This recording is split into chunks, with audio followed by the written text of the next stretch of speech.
हाँ जी बच्चों, अब मेरी बात सुनना ध्यान से। सबसे पहले आज हम पढ़ना चालू कर रहे हैं टैक्स। क्या पढ़ना चालू कर रहे हैं? टैक्स। देखिए हमारे सी इंटरमीडिएट में टोटल 6 पेपर हैं। सी इंटरमीडिएट में टोटल 6 पेपर है, हम सब जानते हैं। उसमें से पेपर नंबर 2 है लॉ और पेपर नंबर 3 है टैक्सेशन। वो दोनों हम आज चालू कर देंगे। हम लॉ भी आज पढ़ लेंगे, टैक्सेशन भी हम आज पढ़ लेंगे। लेकिन लॉ और टैक्सेशन के अलावा हमारा पेपर नंबर 1 अकाउंटेंसी है, वो भी आज से हम चालू कर देंगे। और सेकंड ग्रुप के अंदर कॉस्टिंग भी आज से हम चालू कर देंगे। मतलब हम वेट नहीं कर रहे कि हम धीरे धीरे चालू करेंगे। कई जगह ऐसा होगा कि एक दिन 2 सब्जेक्ट चालू होंगे, एक सब्जेक्ट चालू होंगे, फिर वो अर्ली बर्ड में आने का कोई बेनिफिट नहीं है। वो फिर टाइम पास वाली बातें हैं। टाइम पास नहीं करना है, सीरियस वे में करना है, डेडिकेटेड वे में करना है, अच्छी तरीके से सिंसियर वे में अपने को पढ़ाई करनी है, ताकि हम एक अच्छा पोर्शन रिजल्ट से पहले कवर करें। ठीक है, आइए चालू करते हैं। अपने सब्जेक्ट का नाम क्या है? अपने सब्जेक्ट का नाम क्या है? पता नहीं क्या है, दिमाग मत लगाओ, मैं अपने आप बता दूंगा। बस मैं फोकस करके जैसे पढ़ाऊं वैसे आप पढ़ लेना, बाकी चीज़ों के बारे में मत सोचना। ठीक है,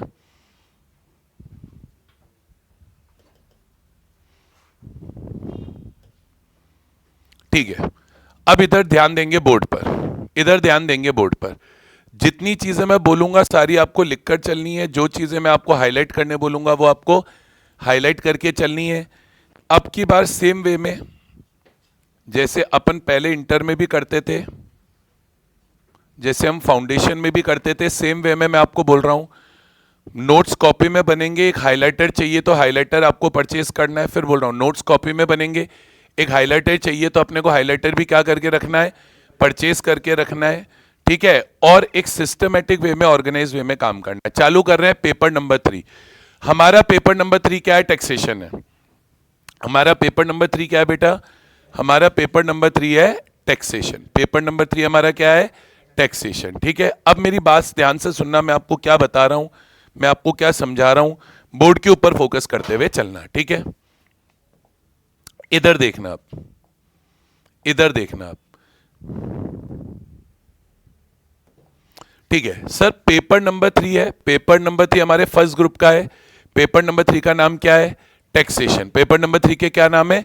टैक्सेशन। अब सबसे पहले समझना है, इंटर के सभी पेपर में, सिर्फ इस पेपर में नहीं, इंटर के सभी एग्जाम्स में, सभी पेपर्स में ये बात अपने को ध्यान रखनी है। मैं फिर बोल रहा हूं कि अपना जो पेपर होएगा 100 मार्क्स का होएगा, उसके अंदर 70 मार्क्स का पेपर तो डिस्क्रिप्टिव आएगा और 30 मार्क्स के मल्टीपल चॉइस क्वेश्चन आने हैं हर पेपर के अंदर। From paper 1 till paper number 6 30 marks के अपने को क्या पूछे जाने वाले हैं? मल्टीपल चॉइस क्वेश्चंस पूछे जाने वाले हैं, एमसीक्यूज पूछे जाने वाले हैं। ये बात ध्यान रखना। ठीक है, अच्छा इसमें भी मल्टीपल चॉइस क्वेश्चंस में नेगेटिव मार्किंग नहीं होती। नेगेटिव मार्किंग की जरूरत ही नहीं, आप मल्टीपल चॉइस वैसे ही ठीक नहीं कर पाओगे, तुक्का मार के ठीक नहीं होते। इंटरमीडिएट में जो मल्टीपल चॉइस क्वेश्चन का लेवल आता है वो बहुत अच्छा आता है। तो जब तक अपने को टॉपिक का कॉन्सेप्चुअल क्लैरिटी नहीं है, जब तक अपने को टॉपिक का बहुत अच्छा अंडरस्टैंडिंग नहीं है, मैं फिर बोल रहा हूं, जब तक हमें टॉपिक का क्या नहीं है? कॉन्सेप्चुअल क्लैरिटी नहीं है, जब तक हमें टॉपिक का बहुत अच्छा अंडरस्टैंडिंग नहीं है, हमारे लिए क्वेश्चन करना इज नेक्स्ट टू इम्पॉसिबल। हमारे लिए क्वेश्चन करना इज नेक्स्ट टू इम्पॉसिबल। तो let us be very very clear about that. I will say it again, let us be very very clear about that. हमें multiple choice question अगर ठीक से करने हैं तो हमें बहुत ज्यादा कॉन्सेप्चुअली और फंडामेंटली चीजों को समझना होगा। ठीक है, खैर जो भी है जो भी है। अच्छा, अब हमारा जो टैक्सेशन का पेपर है उसमें भी 2 टाइप के टैक्स हमें पढ़ने होंगे। एक हमें पढ़ना होगा इनकम टैक्स और एक हमें पढ़ना होगा जीएसटी। इनकम टैक्स भी पेपर में 50 मार्क्स का आएगा, इनकम टैक्स भी पेपर में 50 मार्क्स का आएगा और जीएसटी भी पेपर में 50 मार्क्स की आएगी। लेकिन एक्चुअल में फर्क क्या है? इनकम टैक्स पढ़ने में लगते हैं 3.5 मंथ्स, जीएसटी पढ़ने में लगते हैं 2 मंथ्स, पर दोनों का वेटेज इक्वल है। तो देखा जाए तो हमें ज्यादा किस पे मेहनत करनी चाहिए? जीएसटी पे करनी चाहिए, क्योंकि जीएसटी का सिलेबस कम है। सिलेबस कम है तो भाई वेटेज तो बराबर है, तो ज्यादा कॉन्सेंट्रेट जीएसटी पे करो ताकि आप अपना स्कोर बेटर कर पाओ। In any which ways GST is easier than income tax. ठीक है, तो पहले तो खैर हम इनकम टैक्स ही पढ़ना चालू करेंगे, पहले जीएसटी क्यों पढ़े? इजी वाला पार्ट बाद में भी हो सकता है, पहले मेहनत किस पे करनी है, हार्ड वाले पार्ट पे करनी है। इसमें भी वही, मैं आपको बुक दूंगा, उसमें एमसीक्यू भी रहेंगे, आरटीपी के क्वेश्चन भी रहेंगे, एमटीपी के क्वेश्चन भी रहेंगे और पास एग्जाम के क्वेश्चन भी रहेंगे। बाद में जो मॉक टेस्ट इंस्टीट्यूट लेगी, जो रिवीजन टेस्ट पेपर और भी एडिशनल इंस्टीट्यूट लेगी, वो सब मैं आपको क्लास में कवर करा दूंगा। अलग से आपको कहीं कुछ जाके करने की जरूरत नहीं पड़ेगी, just like foundation. We will cover each and everything in class and you just need to refer my material, nothing else is required. कहीं कुछ नहीं देखना। कोई मटेरियल लेना होगा, करना होगा, मैं बोल दूंगा ले लो। कोई मटेरियल चाहिए होगा, मैं आपको बोल दूंगा ले लो। उसके अलावा कोई मटेरियल का आपको जरूरत नहीं पड़ेगा। ये सारी चीजें टिल योर अटेम्प्ट, जो कि जनवरी 26 में है, मैं खुद ही करा दूंगा।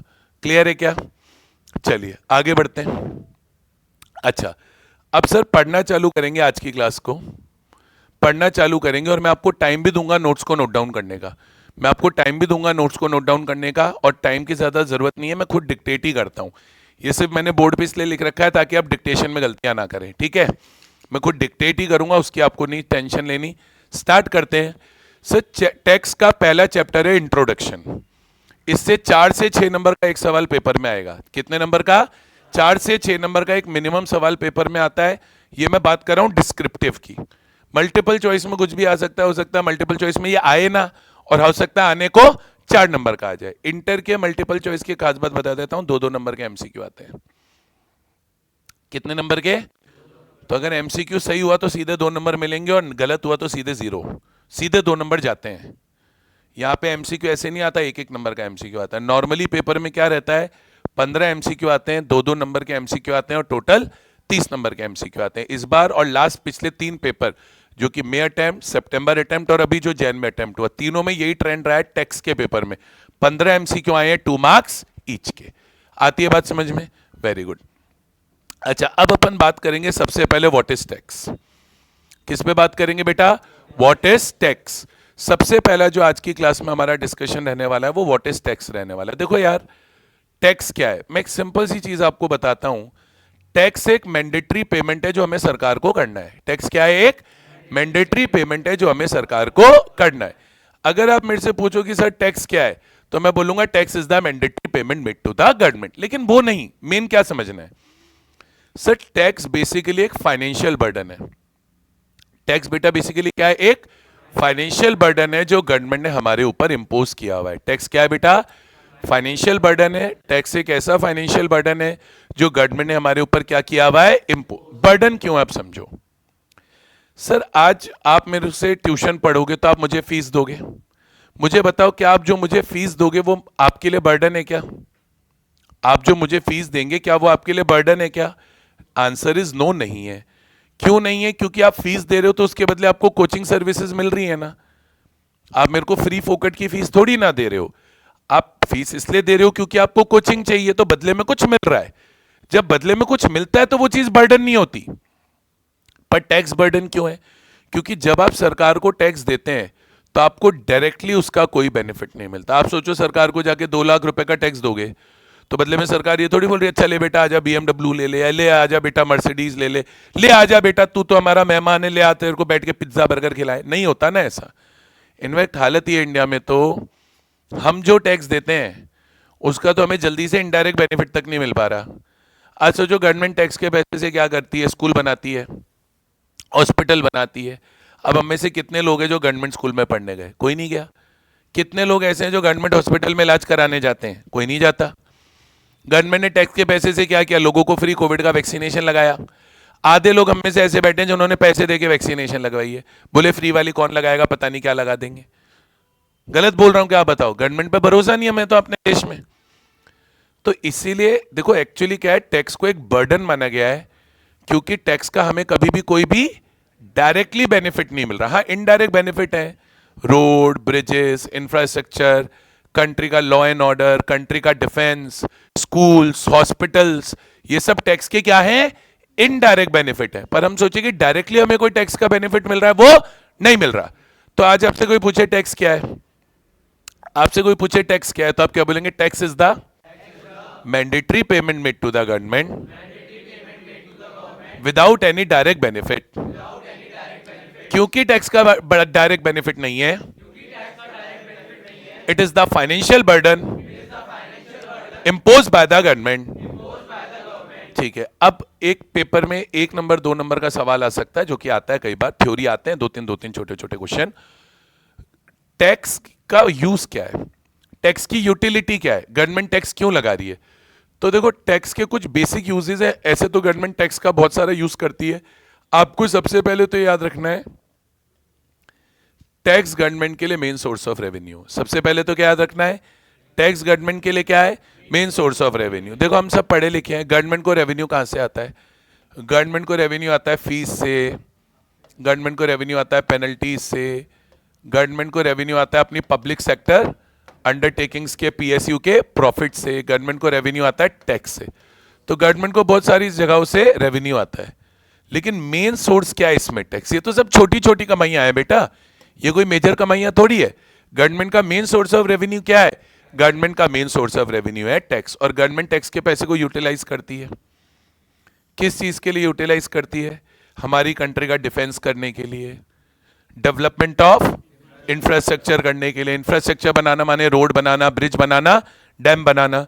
गवर्नमेंट उस पैसे से मेंटेनिंग लॉ एंड ऑर्डर का काम करती है, सोशल वेलफेयर की स्कीम्स लाती है। सोचो, सोशल वेलफेयर की इतनी सारी स्कीम है, आपने नाम सुना होगा, मनरेगा है, आयुष्मान भारत है, प्रधानमंत्री सड़क योजना है, प्रधानमंत्री आवास योजना है।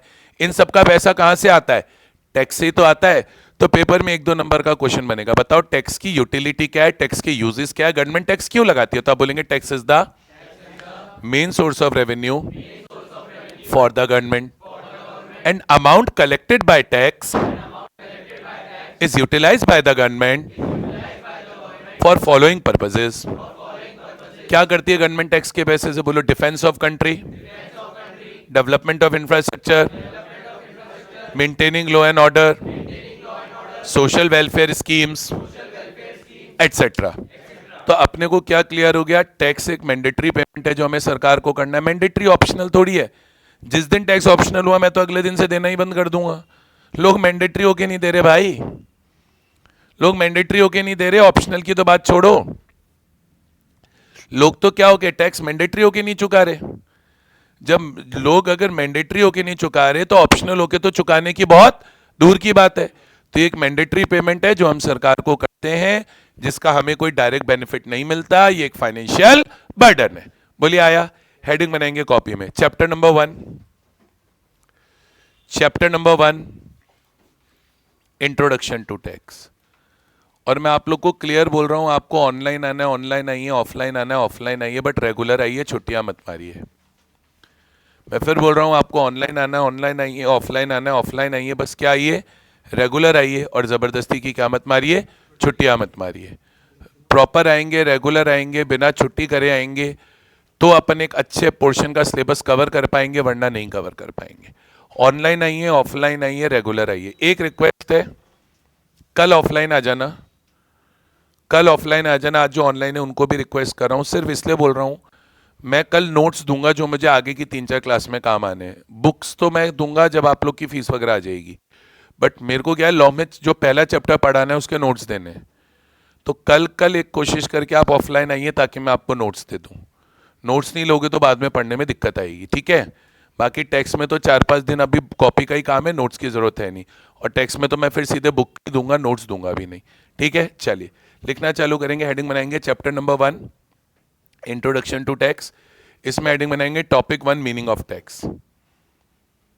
हेडिंग बनाएंगे topic 1 meaning of tax, topic 1 meaning of tax, meaning of tax, ठीक है। बोर्ड पर लिखा हुआ है, सेम डिक्टेशन देने वाला हूं, बोर्ड पे लिखा हुआ है, सेम डिक्टेशन देने वाला हूं, लिखते हुए चलिए। फर्स्ट इम्प्लाई लगाएंगे, tax is the mandatory payment, tax is the mandatory payment made to the government, tax is the mandatory payment made to the government, made to the government, made to the government without any direct benefits. Tax is the mandatory payment made to the government, made to the government without any direct benefits, made to the government without any direct benefits. Next हम line लगाएंगे, tax is the financial burden, tax is the financial burden imposed by the government, tax is the financial burden imposed by the government, tax is the financial burden imposed by the government, tax is the financial burden imposed by the government, tax is the financial burden imposed by the government, tax is the financial burden imposed by the government. Next हम लगाएंगे, tax is the main source of revenue, tax is the main source of revenue for the government, tax is the main source of revenue for the government, tax is the main source of revenue for the government, and amount collected by tax, and amount collected by tax is utilized by the government, and amount collected by tax is utilized by the government, and amount collected by tax is utilized by the government, and amount collected by tax is utilized by the government for following purposes, and amount collected by tax is utilized by the government, and amount collected by tax is utilized by the government for following purposes. ABCD करके लिखते जाइए। लिखेंगे A point defence of country, A point defence of country, A point defence of country, B point लिखेंगे development of infrastructure, B point लिखेंगे development of infrastructure, B point लिखेंगे development of infrastructure, B point लिखेंगे development of infrastructure, development of infrastructure, C point लिखेंगे maintaining law and order, C point लिखेंगे maintaining law and order, C point लिखेंगे maintaining law and order, C point लिखेंगे maintaining law and order, और D point लिखेंगे social welfare schemes, D point लिखेंगे social welfare schemes, D point लिखेंगे social welfare schemes etcetera. ठीक है, समझ में आया अपने को व्हाट इज टैक्स? और ये सब हम अकॉर्डिंग टू आईसीएम मॉड्यूल ही चलेंगे, अकॉर्डिंग टू आईसीएम मॉड्यूल ही चलना है, उसी को अपना बेस बनाना है। यहां तक क्लियर है? बोलो समझ में आ रहा है कि नहीं आ रहा? तो अभी हम क्या समझ गए? अभी हम क्या समझ गए बेटा? अभी हम ये समझ गए कि व्हाट इज टैक्स। अभी हम क्या समझ गए बेटा? अभी हम ये समझ गए कि व्हाट इज टैक्स। आगे चलते हैं, ठीक है। अब सर व्हाट इज टैक्स के बाद, किसके बाद? व्हाट इज टैक्स के बाद एक बहुत इंपॉर्टेंट इश्यू आता है। अब एक बहुत इंपॉर्टेंट इश्यू आता है जो मेरे को आपको सिखाना है, जो मेरे को आपको समझाना है। क्या इश्यू मेरे को आपको सिखाना है, क्या इश्यू मेरे को आपको समझाना है? बोर्ड पर देखना ध्यान से। अब सर अगर हम बात करें टैक्स की, किसकी बात करें? टैक्स की। तो आपको सबसे पहले समझना पड़ेगा टाइप्स ऑफ टैक्सेस क्या होते हैं। क्या समझना पड़ेगा? टाइप्स ऑफ टैक्सेस क्या होते हैं। तो आज की क्लास में हम लोग आगे क्या सीखने वाले हैं बेटा?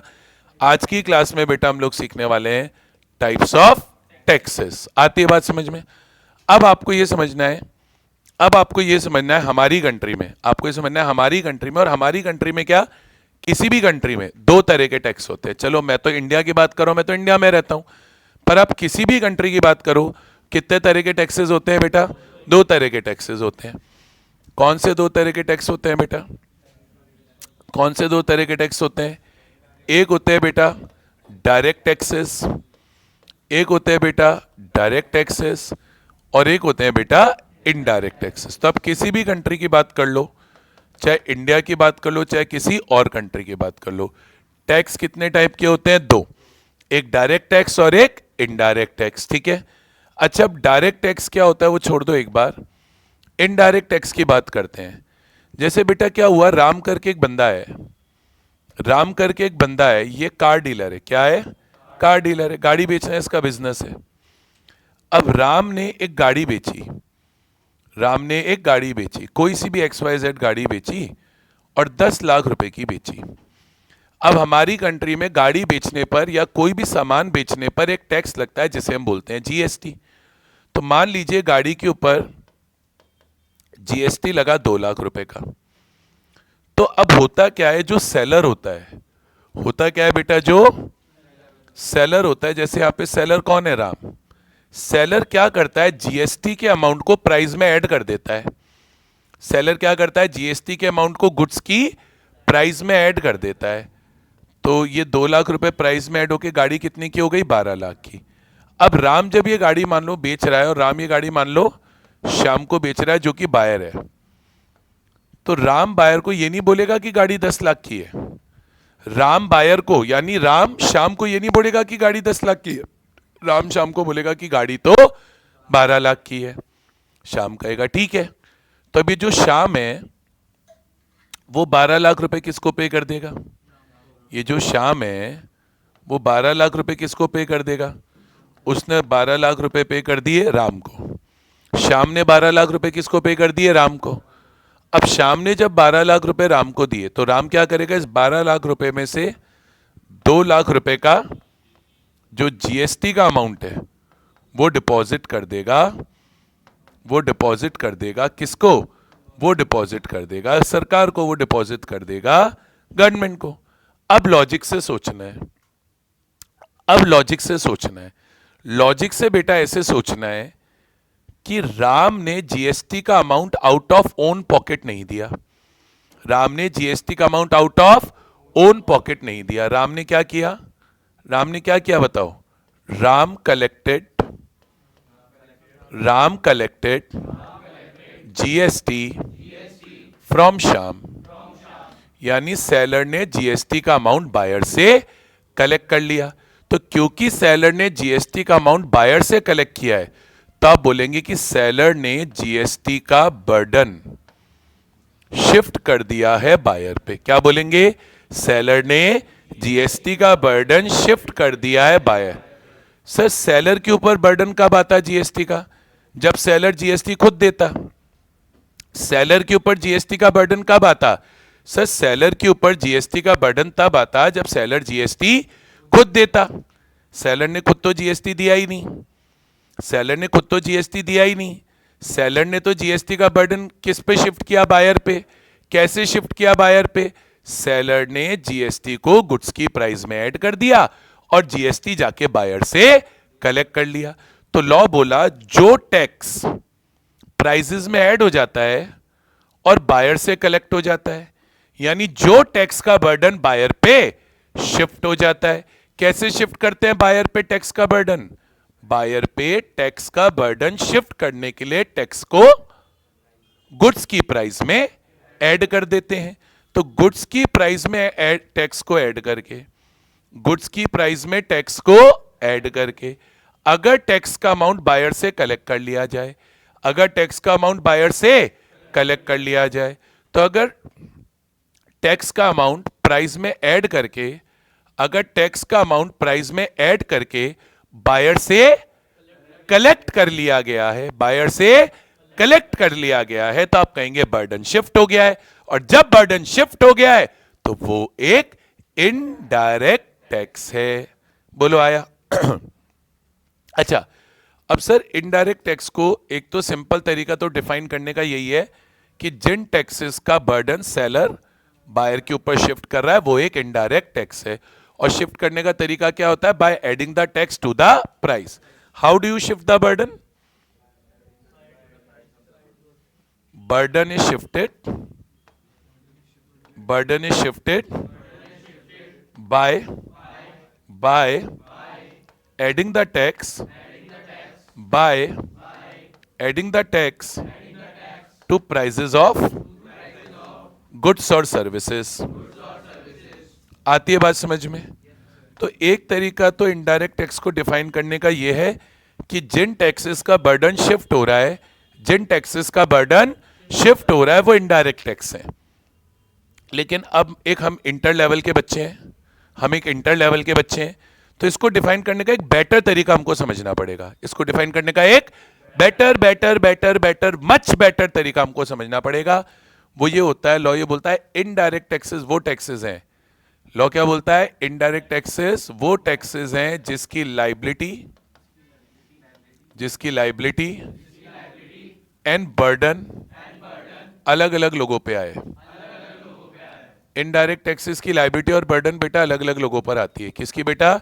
इनडायरेक्ट टैक्सेस की क्या लाइबिलिटी और बर्डन अलग अलग लोगों पर आता है। जैसे यहाँ पे लाइबिलिटी किस पर आ रही है? राम पे। मतलब लाइबिलिटी से क्या मतलब है भाई? सरकार को टैक्स किसको देना है? सेलर को देना है। पहले समझो, जीएसटी सरकार को किसको देना होता है? सेलर को देना होता है। तो सेलर, लाइबिलिटी तो सेलर की है ना भाई। सरकार को जीएसटी चुकाने की लाइबिलिटी बायर की नहीं है। सरकार कभी बायर को नहीं बोलेगी तू जीएसटी दे। सरकार कभी बायर को नहीं बोलेगी कि तू जीएसटी दे। जीएसटी सरकार किससे मांगती है? सेलर से मांगती है। तो लाइबिलिटी किसकी है? सेलर की है। पर सेलर खुद तो जीएसटी दे नहीं रहा। सेलर तो बर्डन किस पे शिफ्ट कर दे रहा है? बायर पे शिफ्ट कर दे रहा है। तो इसलिए लीगल डेफिनेशन क्या है इनडायरेक्ट टैक्स की? Indirect taxes are those taxes, indirect taxes are those taxes where liability and burden of tax fall upon different persons. तो याद रखना, अगर टैक्स की लाइबिलिटी और बर्डन अलग अलग लोगों पे आ रहा है, मैं फिर बोल रहा हूं, याद रखना, अगर टैक्स की लाइबिलिटी और बर्डन अलग अलग लोगों पे आ रहा है, तो जिन टैक्सेस की लाइबिलिटी और बर्डन अलग अलग लोगों पर आती है, उन टैक्सेस को ही इनडायरेक्ट टैक्स कहा जाता है। बोलो आया? कोई डाउट या क्वेरी? समझ में आया इनडायरेक्ट टैक्स क्या होते हैं? तो सर इनडायरेक्ट टैक्सेस वो टैक्स है जिनका बर्डन शिफ्ट हो जाता है, या इनडायरेक्ट टैक्स वो टैक्स है जिसकी लाइबिलिटी और बर्डन अलग अलग लोगों पे आती है। अब हमारी कंट्री में सबसे ज्यादा कॉमनली लगने वाले इनडायरेक्ट टैक्स कौन से हैं? तो सर अगर हम इनडायरेक्ट टैक्स की एग्जांपल्स की बात करें तो एक तो जीएसटी हो ही गया। उसके अलावा सबसे ज्यादा इनडायरेक्ट टैक्स लगता है कस्टम ड्यूटी। कस्टम ड्यूटी लगता है इंपोर्ट्स और एक्सपोर्ट्स पे। आप कस्टम ड्यूटी को इंपोर्ट ड्यूटी और एक्सपोर्ट ड्यूटी भी बोल सकते हैं। और उसके अलावा लिकर और पेट्रोल डीजल पे लगता है वेट। लिकर, पेट्रोल, डीजल पे लगता है वेट। इनके ऊपर जीएसटी और कस्टम ड्यूटी की जगह वेट लगता है। तो ये अभी इनडायरेक्ट टैक्सेस मेन है जो हमारी कंट्री में चल रहे हैं। बोलो आया? अब बात करते हैं डायरेक्ट टैक्स की। देखो, डायरेक्ट टैक्स में एक्चुअली समझने का कुछ है ही नहीं। अगर आपको एक बार क्या समझ में आ गया, इनडायरेक्ट टैक्स समझ में आ गया, तो डायरेक्ट टैक्स तो वैसे ही आ जाएगा। अगर एक बार आपको क्या समझ में आ गया, इनडायरेक्ट टैक्स समझ में आ गया, तो डायरेक्ट टैक्स तो वैसे ही आ जाएगा। अभी बेटा डायरेक्ट टैक्स वो टैक्स होते हैं जिनका बर्डन शिफ्ट नहीं होता। डायरेक्ट टैक्स बेटा वो टैक्स होते हैं जिनका क्या नहीं होता? बर्डन शिफ्ट नहीं होता। लाइबिलिटी और बर्डन एक ही आदमी पे आता है। मतलब आप सोचिए कि हम किसी पे जाके बर्डन शिफ्ट कर देंगे, वो नहीं होता। अभी सोचो क्या हो रहा है, ये ना अपना डायरेक्ट टैक्स, चिराग ना अपना डायरेक्ट टैक्स ना अपनी वाइफ को देने को बोल रहा है। भग जाएगी बेटा लुगाई, भग जाएगी। तू क्या चाहता है, तेरी शादी चले ना? क्या यार चिराग। तो देखो समझो, देखो समझो, तू चिंता में मत आ, तू चिंता में मत आ। ये गर्वित चिंता में आ गया, मेरी लुगाई भग गई तो तेरी नहीं भगने देंगे, तू टेंशन मत ले, ठीक है? तो मैं आपको क्या बोल रहा हूं, मैं आपको क्या बोल रहा हूं, कॉन्सेप्ट समझना बहुत जरूरी है। सर आज एक एक लॉजिक बताता हूं। इनडायरेक्ट टैक्स में बर्डन क्यों शिफ्ट हो रहा है? क्योंकि यहां पे दो लोग हैं और एक बंदा दूसरे पे बर्डन शिफ्ट कर पा रहा है। डायरेक्ट टैक्स में दो लोग ही नहीं होते। शिफ्ट करोगे किस पे? ये बेटा पड़ोस वाले अंकल को बोलती है भैया मेरा डायरेक्ट टैक्स चुका दो। अंकल ने अगले दिन मकान ही बदल लिया। बोले पता नहीं कैसे लोग आ गए पड़ोस में रहने, मकान ही बदल लिया साहब अंकल ने। सर डायरेक्ट टैक्स कोई नहीं चुकाएगा आपका। यहां पे तो आपको बायर मिल गया चुकाने के लिए। यहां पे तो आपने जाके बायर के ऊपर क्या शिफ्ट कर दिया? बर्डन शिफ्ट कर दिया। डायरेक्ट टैक्स में कोई नहीं मिलता बर्डन शिफ्ट करने को। जैसे अब सिंपल सा एक एग्जांपल है, राम ने सैलरी अर्न करी, क्या करी? जॉब करता होगा कहीं पे, सैलरी कमाई, सैलरी आपकी क्या हो गई? इनकम हो गई। राम ने सैलरी कितनी कमाई? मैं कहता हूं राम ने अगेन 10 लाख रुपए की सैलरी कमाई। अब 10 लाख रुपए की सैलरी पे राम क्या देगा? Income tax. इनकम के ऊपर क्या लगता है? इनकम टैक्स लगता है। इनकम के ऊपर क्या लगता है बेटा? इनकम टैक्स लगता है। अब सपोज करो 10 लाख रुपए के ऊपर इनकम टैक्स बन रहा है। मैं कह रहा हूं एक बार के लिए सपोज करो। सपोज करने में क्या जाता है, कर सकते हो ना यार। 10 लाख रुपए पे इनकम टैक्स बनता है, मान लो 1,12,500 रुपए। वैसे बता दूं यही बनेगा। अब ये कैसे आया वो छोड़ो, वो मैं सिखाऊंगा ना। हमारा सब्जेक्ट थ्योरी नहीं है, प्रैक्टिकल है। इनकम टैक्स की बेस्ट पार्ट यही है, पेपर में एक सवाल आएगा 4 नंबर का थ्योरी, बचा हुआ 46 नंबर का पेपर प्रैक्टिकल आना है। तो ये सब्जेक्ट की बेस्ट पार्ट यही है। इनकम टैक्स हार्ड जरूर है, बट क्योंकि प्रैक्टिकल आता है तो एकदम इजीली कर सकते हो अगर एक बार समझ में आ जाए तो।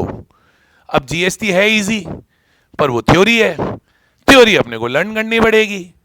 अब जिनसे लर्न हो जाता है वो जीएसटी को बढ़िया मानता है, और जो प्रैक्टिकल ज्यादा अच्छे से कर पाता है वो इनकम टैक्स को बढ़िया मानता है। मैं तो दोनों को ही बढ़िया मानता हूं, ठीक है, मेरे को क्या जाता है, मैं तो चाहता हूं तुम दोनों बढ़िया करो, ठीक है। खैर, तो मुद्दे की बात पे आते हैं। इनकम टैक्स क्या होता है? जो इनकम पे लगे। अब राम को कितने की इनकम आई? 10 लाख की, उस पे इनकम टैक्स कितना बना? 1,12,500। अब मुझे बताओ, इस पूरे एग्जाम्पल में कोई ऐसा बंदा नजर आ रहा है क्या जिस पे बर्डन शिफ्ट कर दें? कोई ऐसा बंदा नजर आ रहा है क्या जिस पे बर्डन शिफ्ट कर दें? किस पे बर्डन शिफ्ट करेंगे? अरे भाई कोई है ही नहीं।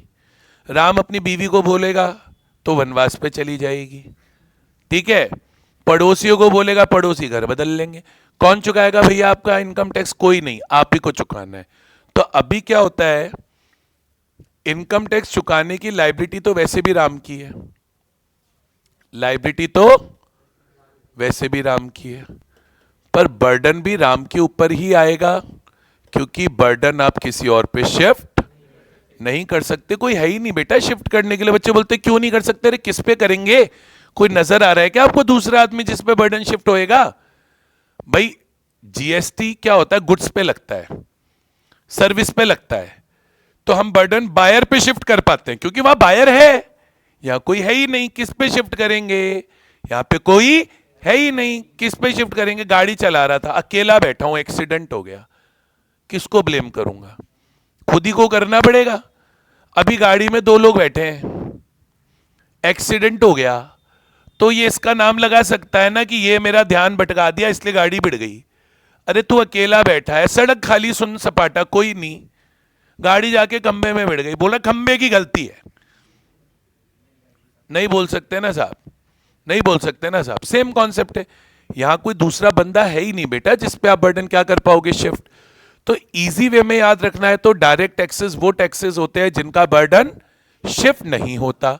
और एक टेक्निकल मीनिंग जो है, सही तरीका जो उसको याद रखने का वो ये है, डायरेक्ट टैक्सेस वो टैक्सेस होते हैं जिसकी लायबिलिटी और बर्डन सेम पर्सन पर आए। डायरेक्ट टैक्सेस वो टैक्सेस होते हैं जिसकी लायबिलिटी और बर्डन सेम पर्सन पर आए। जैसे कि अब डायरेक्ट टैक्स का एक एग्जांपल तो इनकम टैक्स हो ही गया, डायरेक्ट टैक्स का एक एग्जांपल तो इनकम टैक्स हो ही गया। एक होता है बेटा हाउस प्रॉपर्टीज पे लगता है म्युनिसिपल टैक्स, या इसे urban development tax, UD tax भी बोलते हैं।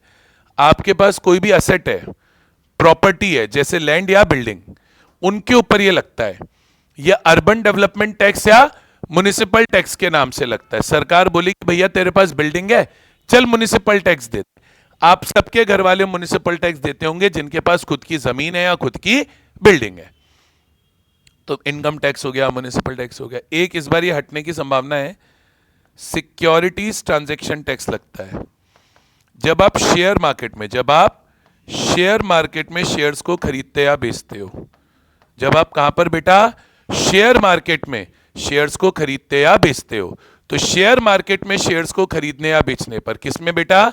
शेयर मार्केट में शेयर्स को खरीदने या बेचने पर एक टैक्स लगता है which is called as securities transaction tax. तो ये अच्छे एग्जांपल हो गए किसके?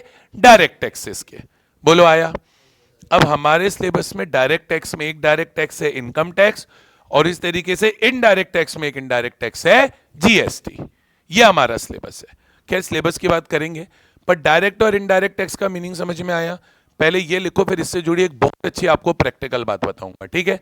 चलो हेडिंग बनाओ, टॉपिक नंबर 2। ये डायग्राम ड्रॉ होगा, ये डायग्राम ड्रॉ होगा। हेडिंग बनाएंगे topic number 2, types of taxes. Heading बनाएंगे topic number 2, types of taxes, ठीक है। मैं 3 से 4 मिनट रुकाऊं, पहले आप डायग्राम बनाओ, फिर उसके नीचे मैं आपको इसकी थ्योरी लिखवाऊंगा। 3 से 4 मिनट रुकाऊं, पहले आप डायग्राम बनाओ, उसके बाद मैं आपको इसकी थ्योरी लिखाऊंगा।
हो गया क्या? डायग्राम बन गया क्या? जल्दी बोलो। बन गया। और देखो साथ की साथ ना हवा में मत रहना, थोड़ा सा मैं बोल देता हूँ जब तक आप डायग्राम बना रहे हो। देखो बीकॉम आ रहा है तुम्हारा, है ना? तो बहुत ज़्यादा लंबा शेड्यूल भी नहीं है, 9 बजे आओगे 1 बजे चले जाओगे। 1 बजे के बाद पूरा दिन है, बीकॉम पढ़ लो थोड़ा सा, ऐसे नहीं कि एकदम ही हवा में बीकॉम देके आना है। कुछ तो यहाँ पे सेकेंड ईयर के हैं तो उनका पेपर तो बाद में रहेगा, पर ज़्यादातर लोग तो हम फर्स्ट ईयर के ही हैं, तो थोड़ा सा उसी हिसाब से पढ़ाई करना, ये नहीं कि हवा में चल रहे हो। आ रही है बात समझ में? नहीं आ रही है? बोलो यस और नो। चलो लिखो फटाफट। लिखो, मैं थ्योरी लिखाऊंगा, जल्दी से लिखना चालू करेंगे।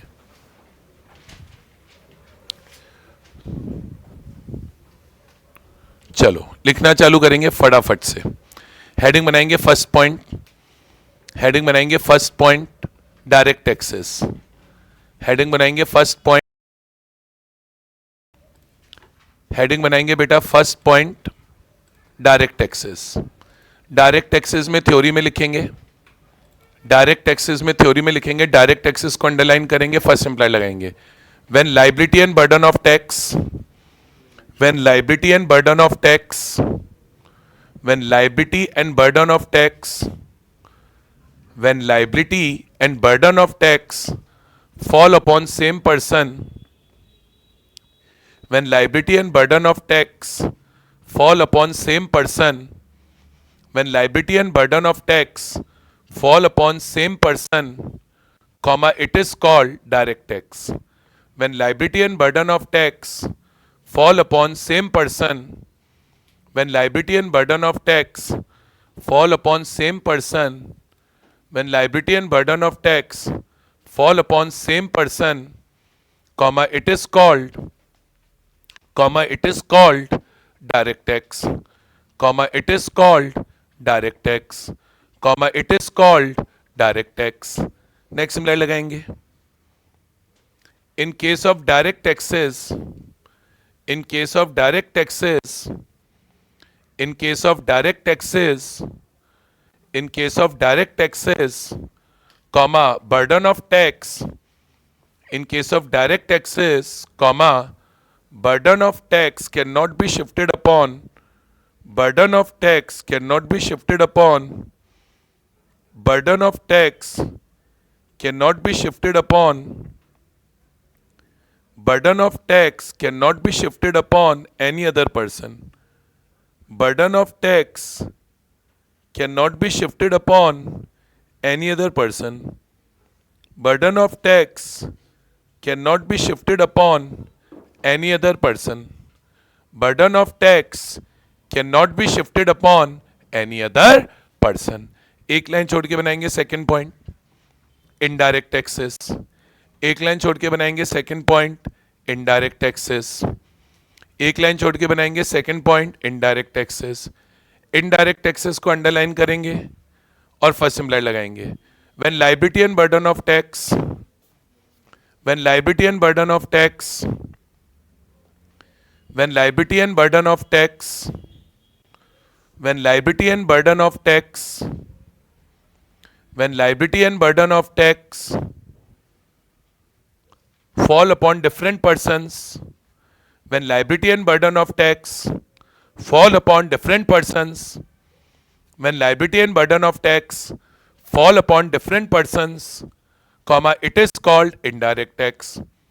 When liability and burden of tax fall upon different persons, when liability and burden of tax fall upon different persons, when liability and burden of tax fall upon different persons, comma, it is called, comma, it is called indirect tax, comma, it is called indirect tax.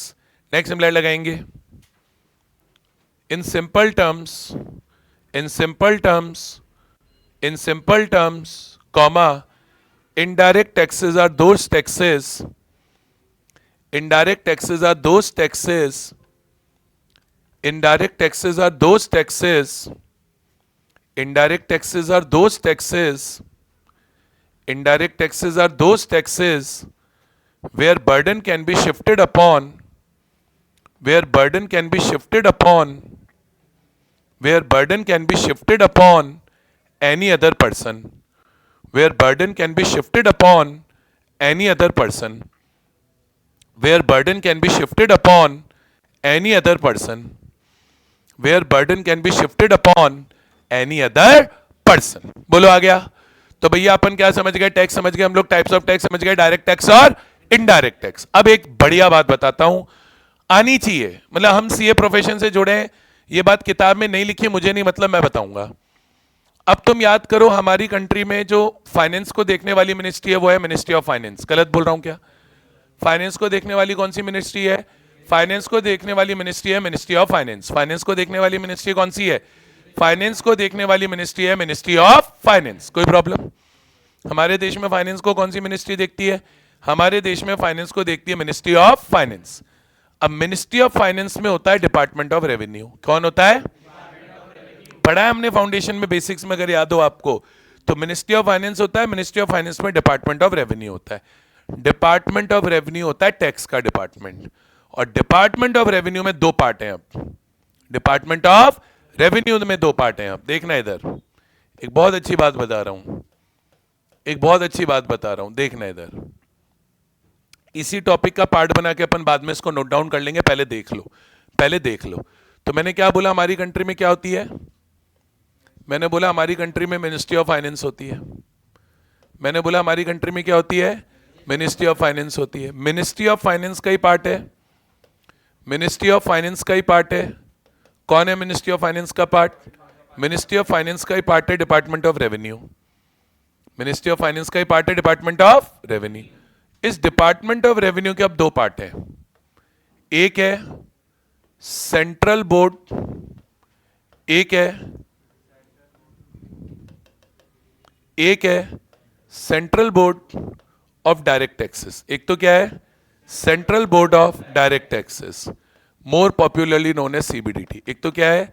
Central board of direct taxes, more popularly known as CBDT.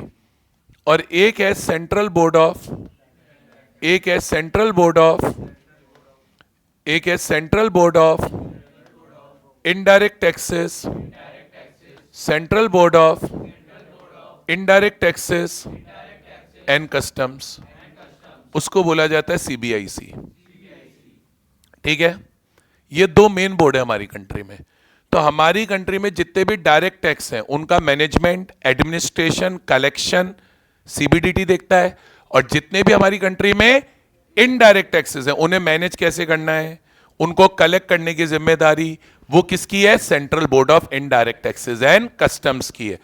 तो आपको ये पता होना चाहिए हमारी पूरी country के direct taxation को मैनेज करना, एडमिनिस्ट्रेट करना सीबीडीटी की जिम्मेदारी है, और हमारी कंट्री के पूरे इनडायरेक्ट टैक्सेस को मैनेज करने की जिम्मेदारी सीबीआईसी की है। और ये दोनों किसके अंदर आते हैं? डिपार्टमेंट ऑफ रेवेन्यू के अंदर। और डिपार्टमेंट ऑफ रेवेन्यू किसके अंदर आता है? मिनिस्ट्री ऑफ फाइनेंस के अंदर, जो किसके अंदर आता है? निर्मला आंटी के अंदर। बोलो आया कि नहीं आया? श्रीमती निर्मला सीतारमण जी अभी हमारी फाइनेंस मिनिस्टर है, आपको पता होना चाहिए। बहुत अच्छी फाइनेंस मिनिस्टर नहीं है, to be very honest.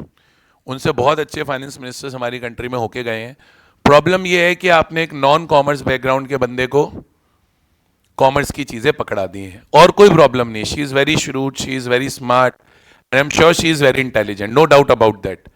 That's why she is sitting there, but problem is she comes from non commerce background, that's the problem. अभी उनसे पहले अरुण जेटली साहब हुए, लॉयर थे। पी चिदम्बरम साहब बहुत बड़े इकोनॉमिस्ट थे अपने आप में। प्रणब मुखर्जी अपने आप में बहुत बड़े इकोनॉमिस्ट थे। उससे पहले आपके कौन थे? मनमोहन सिंह जी थे, वो अपने आप में एक बहुत बड़े इकोनॉमिस्ट थे। तो ये लोग बहुत अच्छी इकोनॉमिक्स की नॉलेज रखते थे। Same is not the case with Shri Nirmala Sitharaman ji, but ठीक है, it is what it is. बताइए आपको ये चीज समझ में आई नहीं आई? तो थोड़ा सा ये वाला पार्ट और एक मैं आपको लिखाना चाहूंगा जस्ट फॉर नॉलेज पर्पसेस। तो आज के बाद आप कभी पढ़ो सीबीडीटी वर्ड तो समझ जाना central board of direct taxes की बात हो रही है, और कहीं पर आप वर्ड पढ़ो सीबीआईसी तो समझ जाना central board of indirect taxes and customs की बात हो रही है। प्रैक्टिकली न्यूज़पेपर्स में, टीवी चैनल्स पे ये वर्ड्स आपको बहुत ज्यादा सुनने को मिलेंगे।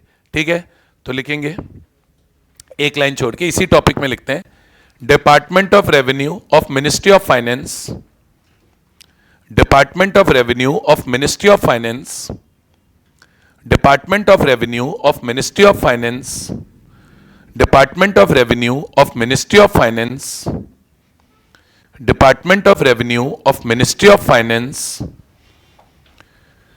Department of revenue of ministry of finance,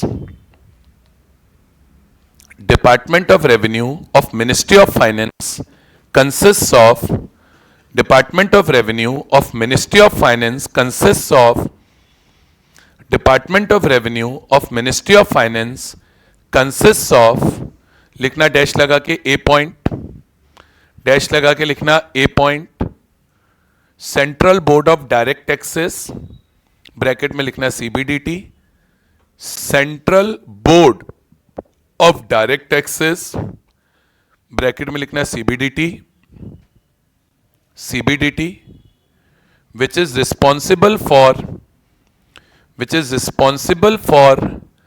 administration and collection of, which is responsible for administration and collection of, which is responsible for administration and collection of, which is responsible for administration and collection of direct taxes in our country, which is responsible for administration and collection of direct taxes in our country, which is responsible for administration and collection of direct taxes in our country, which is responsible for administration and collection of direct taxes in our country. उसी तरीके से लिखेंगे B point, central board of indirect taxes and customs, central board of indirect taxes and customs, central board of indirect taxes and customs, bracket में लिखेंगे CBIC, central board of indirect taxes and customs, bracket में लिखेंगे CBIC, bracket में लिखेंगे CBIC, which is responsible for collection and administration of, which is responsible for collection and administration of indirect taxes, which is responsible for collection and administration of indirect taxes in our country, which is responsible for collection and administration of, which is responsible for collection and administration of indirect taxes in our country. आती है बात समझ में? नहीं आती है जल्दी से बोलिए। तो बेटा ये सारे के सारे क्या हो गए? ये सारे के सारे क्या हो गए बेटा? डायरेक्ट टैक्सेस हो गए, इनडायरेक्ट टैक्सेस हो गए, इनडायरेक्ट टैक्स और डायरेक्ट टैक्स को एडमिनिस्ट्रेट करने वाली बॉडी हो गई, और मीनिंग ऑफ टैक्स हो गया। ठीक है, अब हम अपने सिलेबस का पहला part which is income tax वो स्टार्ट करेंगे from the next class. Next class से हम क्या स्टार्ट कर देंगे? Income tax. फिर 2 क्लासेस में थ्योरी और चलेगी, उसके बाद we will also start with practical part simultaneously. पहले हमें इनकम टैक्स समझ में आ जाए, उसके बाद हम इनकम टैक्स का कैलकुलेशन सीखना स्टार्ट करेंगे। प्रैक्टिकल है हमारा सब्जेक्ट, थ्योरी नहीं है। बस जो बेसिक टर्मिनोलॉजीज है वो हमें सीखनी है, उसके बाद हमें क्या सीखना है? कैलकुलेशन सीखनी है, बहुत सारी अलग अलग चीजों की। बताइए समझ में आती है? आज की क्लास क्लियर है सब बच्चों को या नहीं क्लियर है? बोलिए यस और नो। बहुत बढ़िया बेटा।